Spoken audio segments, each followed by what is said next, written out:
여러분,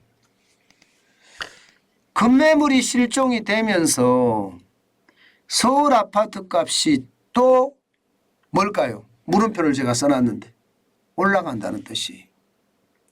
근데 여러분, 우리가 지표를 가지고 여러분들하고 저하고는 이야기를 계속 하잖아요. 한번 지표를 유심히 볼 필요가 있을 것 같습니다. 전체적으로는 이자 앞에 장사 없다. 아무리 부동산 가격이 올라간다고 해도 이자가 이렇게 높은데 뭐 대출 이자가 뭐 6% 7% 되는데 누가 대출해서 집을 사겠느냐, 어떻게 집이 오르겠느냐, 이렇게 생각을 할 수 있습니다. 저도 그렇게 생각을 하고 있고요.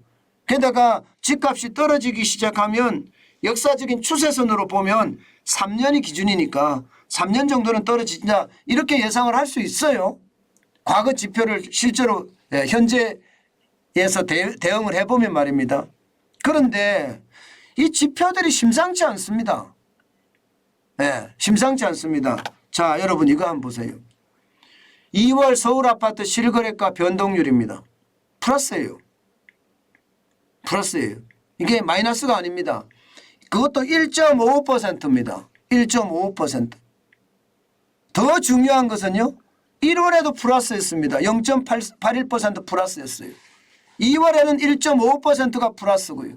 지금까지 말입니다. 실거래 가격 지수가 계속 마이너스를 기록을 했거든요. 지난 10월에 마이너스 4.52%를 기록을 했고요. 11월에는 마이너스 6.19까지 기록했습니다. 12월에도 마이너스 3.51까지 기록을 했습니다. 그런데 1월에 들어서면서 플러스 0.82를 기록을 했고요. 2월에는 1.55를 기록했습니다. 굉장히 지금 실거래가 지수가 굉장히 많이 변한다는 이야기죠. 물론 이게 여러분들하고 계속 이야기했던 것처럼 초급매냐 급급매냐 급매나 가격이 차이가 다 있잖아요. 요즘은 시장에서 급매조차도 이제는 매물이 실종됐다고 하니까 초급매 급매를 초급매라고 하는데 초급매의 가격과 급급매의 가격과 급매의 가격은 다르다. 그렇기 때문에 이게 급매가 다 소진됐다는 것은 초급매가 소진되고 급급매가 소진되고 급매가 소진됐다. 그에 따라 가격 차이가 있기 때문에 1월에 0.81%가 실거래가 지수가 올라간 거고 2월 달에는 이제는 초급매 사라지고 급급매 사라지고 급매만 하니까 또 올라간 것 아니냐. 호가는 또 이보다 더 높으니까 기다리자. 이렇게 생각할 수 있잖아요. 실제입니다. 실제. 실제입니다. 제가 계속 말씀드렸던 지표 중에 아주 초급매 싸게 판다. 급급매 덜 싸게 판다. 급매 좀 싸게 판다. 이거잖아요. 그러니까 아주 싸게 판다가 지금 나가고 덜 싸게 판다가 나갔고 그다음에 조금 덜 판다. 급매가 지금 조금씩 나가면서 가격 변동률이 생긴 건 아닌가 이렇게 해석은 합니다. 그렇지만 시장의 분위기는요 덜 떴어요. 이게 7개월 만에 올랐다 이렇게 이야기하면서 시장 전체는 분위기가 확 바뀌는 분위기예요. 뭔가 이제는 집을 사야 될 것 같은 그런 느낌이 든다 이렇게 이야기하시는 분들도 굉장히 많아졌고요. 게다가 거래량까지도 2월에는요 2223가구까지 지금 올라갔습니다. 거래량까지 받쳐주네요. 이게 시장이라는 게 말입니다. 여러분. 실거래가가 올라가고 거래량까지 받쳐준다. 이것은 어떻게 생각하면 이제 본격적으로 다시 집값이 폭등하는 것 아니냐 이렇게 생각할 수도 있는 지표입니다. 실거래 가격이 올라가고 거래량이 터졌어요. 지금 거래량이 작년 11월만 하더라도 730가구였거든요. 서울에서. 그런데 이게 1월에 1417가구로 늘어나더니 2월에는 2223가구까지 늘어났으니까 아직도 2월엔 더 늘어날 가능성이 있잖아요. 오늘이 3월 17일이니까 더 늘어날 가능성이 굉장히 많습니다.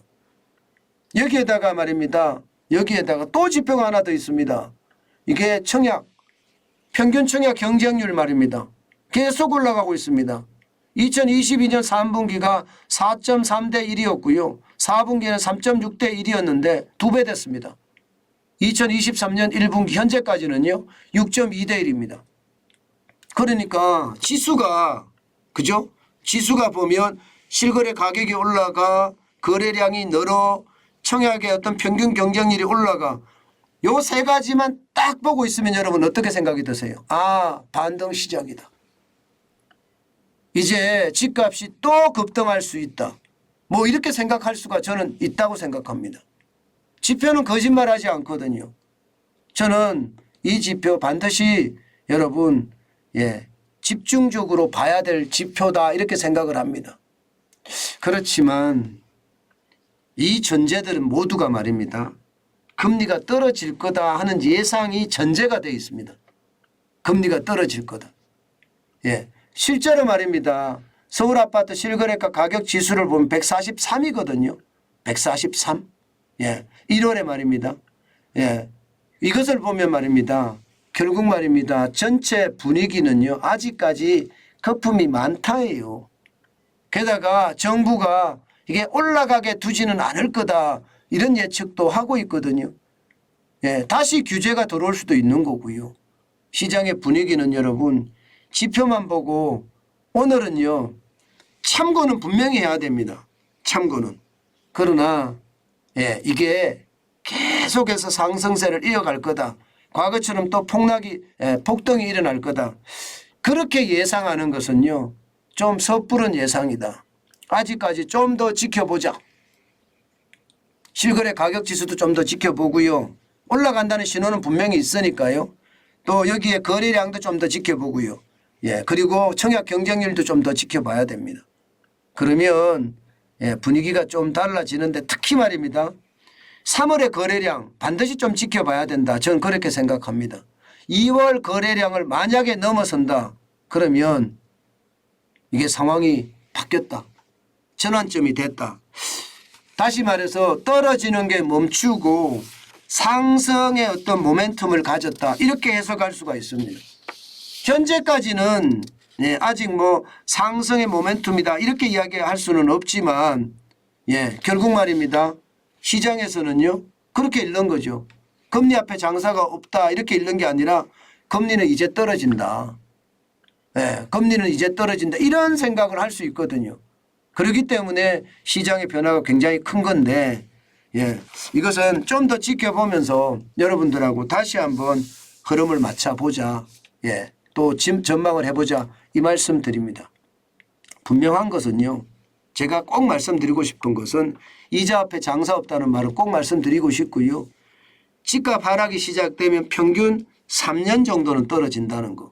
이건 지난 과거의 어떤 데이터들의 추세입니다. 그 추세에 보면 3년 정도는 떨어진다고 이야기를 하니 아직 1년 정도밖에 안 떨어졌다. 이 말도 한번 기억해 놓으면서 또 시장이 어떻게 변해가는지 여러분하고 계속 점검하고 또 점검해 나가도록 하겠습니다. 시장의 어떤 변화 굉장히 크다 이런 생각이 조금 듭니다. 그렇지만 좀 보수적으로 아직은 생각하자고요. 그게 더 필요할 때다 이렇게 생각합니다.